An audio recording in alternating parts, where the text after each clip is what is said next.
A deal that Doug Ford has been pushing for since Mark Carney was elected Prime Minister earlier this year, essentially cutting a lot of the red tape that is currently in the way of getting things built to make sure that the Ring of Fire is prosperous and that some of the minerals that they want mined up there can actually be found. It's a deal the Premier, as mentioned, has been pushing for some time. He has said he wants the federal government to get out of the way. So will this do that? We shall see. It basically paves the way for Ontario to speed up, move ahead with major projects in Northern Ontario. Previously bogged down in red tape, those projects include roads to the Ring of Fire region, where the province wants to do all that mining of critical minerals, as mentioned.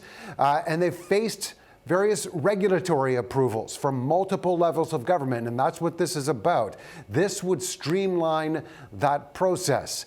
Ottawa has agreed to eliminate any duplication when it comes to impact assessments, and the province also wants the First Nations on board. They've recently signed a couple of agreements with the Webequie and Martin Falls First Nations after those communities have started that work on those assessments already.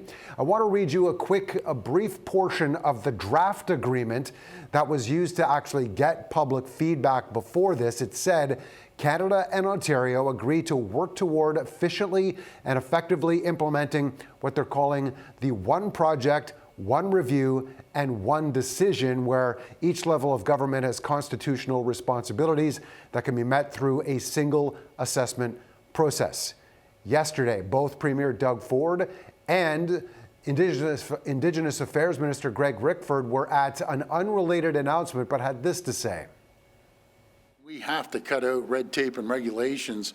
Every government, no matter if it's municipal, federal, or provincial, nothing gets in the way of progress more than red tape and regulations. To live up to one project, one approval, a process that would facilitate and support work by First Nations in the environmental space and the development of world-class legacy infrastructure to access the Ring of Fire.